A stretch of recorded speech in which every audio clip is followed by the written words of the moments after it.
and just talk, talk, talk. If I could only give you everything you know I haven't got, I couldn't have one conversation if it wasn't for the lies, lies, lies. And still I wanna tell you everything till I close my eyes. Suddenly I'm wrong. Hello, everybody. Welcome to the Atheist Experience. We are live. Today is October 26, 2008. Good. And now I'm going to silence my phone while Tracy gets to the topic for today. All right. Yeah, and the topic today is going to be about what people mean when they say something is my belief. And so I wanted to start off with something that seems almost like it's not related, but it will tie in. And that question is, how do you know what is moral?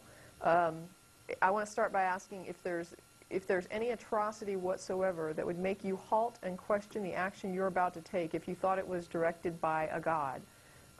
If you believe God's instruction is more moral than your own judgment, how did you manage to come to the conclusion that that instruction is more moral than your own morality by your own estimation if you're not able to evaluate that morality using your own limited moral reasoning and judgment?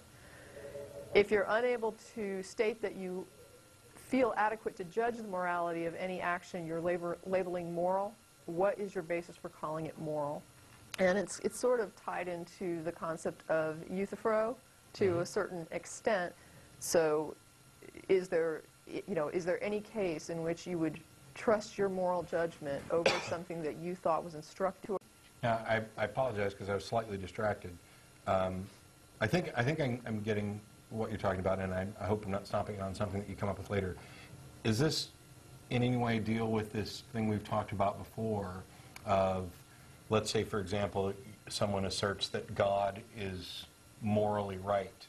Or what criteria are they using to judge him by? How do you determine that God's the good one and the devil's the evil? Correct. So you had to have used some criteria in order to make the assessment to come to the conclusion that you think that God is moral. Right. So how did you get there if you can't trust your own judgment?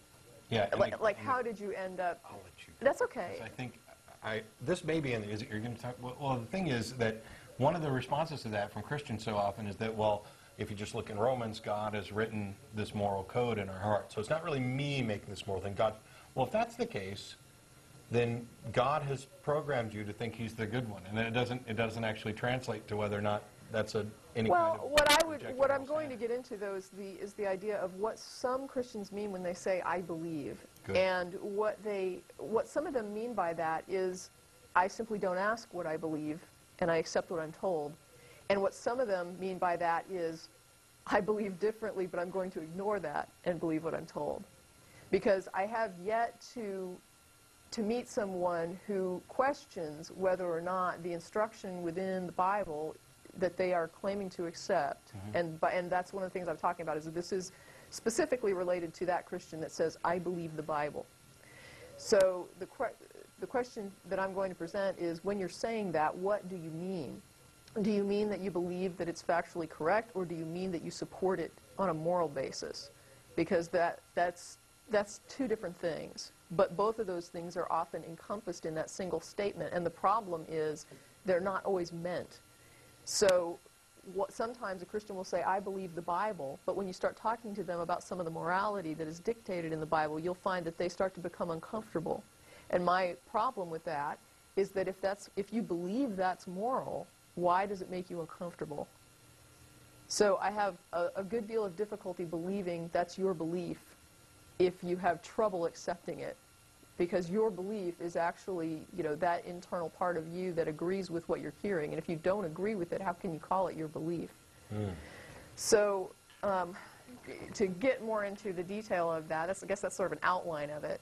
The first thing is, if I'm trying to explain an idea that's not my own, and that I'm not asserting as my own belief, then it's fair to post a link to an outside article. So if we're arguing with somebody online and they ask me a question, and the question is not about something I believe, but it is a question I can answer. So for example, if somebody asks me, what is some sort of formula, a mathematical formula. Well, it's not my formula. I didn't come up with it, but I might be able to find it online and send you a link to that. In that case, I'm not really supporting any belief of mine. I'm simply giving you what someone else came up with, and I'm admitting to that. I can say, you know, here's what Hawking says about Big Bang. If someone writes in and says, why do you say something came from nothing? Basically, while I'm not saying anything about universal origins, since I'm not a cosmologist and had nothing to do with deducing the theory of Big Bang, the fact is that this is a question for a cosmologist on a question of cosmology geared toward a criticism of a cosmological model. So I'm just letting the person know, basically, this is what a cosmologist says about this question. And that is not my belief. That's merely me relaying information about a question that they asked. They may assume that I believe it, but generally I will come out and say, this isn't, you know, I'm not claiming this is my belief, but you're asking this question, and you seem to be gearing it toward a scientific model, and this is what the model says. Does not mean that's my belief. In fact, many times the information that I have to relay is information that I may not fully grasp, but I'm simply saying this is the scientific response to this, and I don't claim to believe what I don't understand. I simply am saying this is what scientists are saying about this. Yeah, in that case, it may be more, you know, one of the things we've talked about many times is the idea that obviously we time for all of us to go, or the capability, to go and learn and understand everything. And so there comes a point where you accept, and this is why there's such a huge problem with this argument from authority fallacy, you accept the word of recognized authorities, and you trust, for example, that the scientific peer-reviewed process is going to more often than not lead to a better understanding of reality.